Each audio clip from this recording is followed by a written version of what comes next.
Hello दोस्तों, SK की पाठशाला में आपका स्वागत है। आप पढ़ रहे हैं प्रश्नावली 1.1 का क्वेश्चन नंबर 2, जिसमें दिया गया दर्शाइए कोई भी धनात्मक विषम पूर्णांक 6q+1 या 6q+3 या 6q+5 के रूप का होता है, जहां q कोई पूर्णांक है। तो ठीक है, सबसे पहले देख लेते हैं क्या दर्शाना है।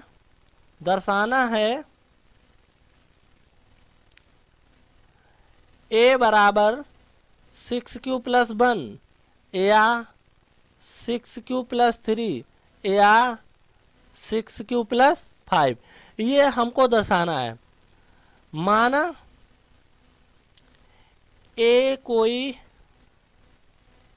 धनात्मक विषम पूर्णांक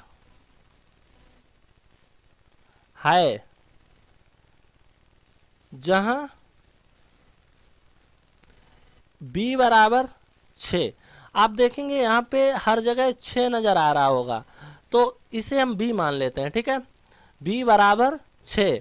अब क्या करते हैं, यदि हम a में b से भाग दें तो शेषफल क्या आएगा, 0 से लेके 5 तक। ठीक है, अब हम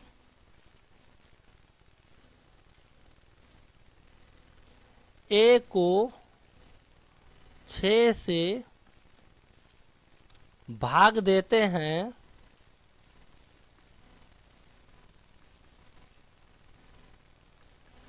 तो शेष फल 0 कामा, यानी कि r जो शेषफल होता है r बराबर 0, 1, 2, 3, 4, 5 प्राप्त होता है या होगा, लिख सकते हैं आप। ठीक है, जब हम a को 6 से भाग देते हैं तो शेषफल इतना प्राप्त होता है, क्योंकि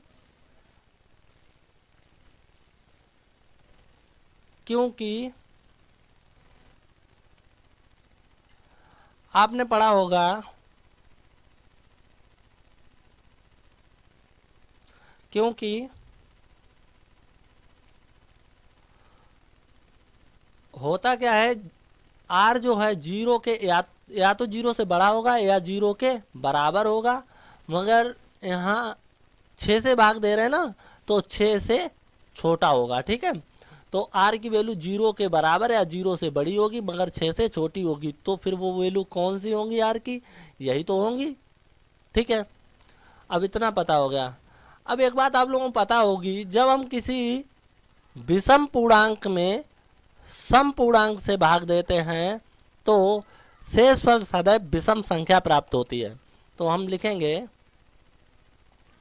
चूंकि किसी विषम पूर्णांक को समपूर्णांक से विभाजित, किसी विषम पूर्णांक को समपूर्णांक से विभाजित किया जाता है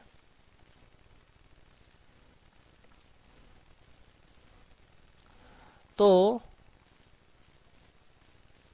शेषफल विषम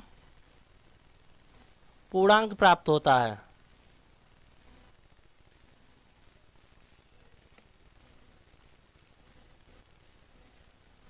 तो आप देखेंगे यहाँ पे जो शेषफल है वो 0 है, 1 है, 2 है, 3 है, 4 है, 5 है, जिसमें सम भी हैं और विषम भी हैं। और चूंकि शेषफल विषम प्राप्त होगा हमको, तो विषम संख्या 1 होगी, 3 होगी और कितनी होगी, 5 होगी, क्योंकि जो हमारे पास पूर्णांक है वो विषम पूर्णांक के है और भाग जिसे हम दे रहे हैं वो 6 है जो कि सम पूर्णांक है। अगर 6 से हम a को विभाजित करेंगे तो जो प्राप्त संख्या होगी शेषफल के रूप में वो या तो 1 होगी या 3 होगी या 5 होगी। ठीक है, क्यों? क्योंकि ये विषम संख्या है इसलिए। तो यूक्लिड विभाजन के प्रयोग से अतः हम लिख सकते हैं, अतः यूक्लिड विभाजन के प्रयोग से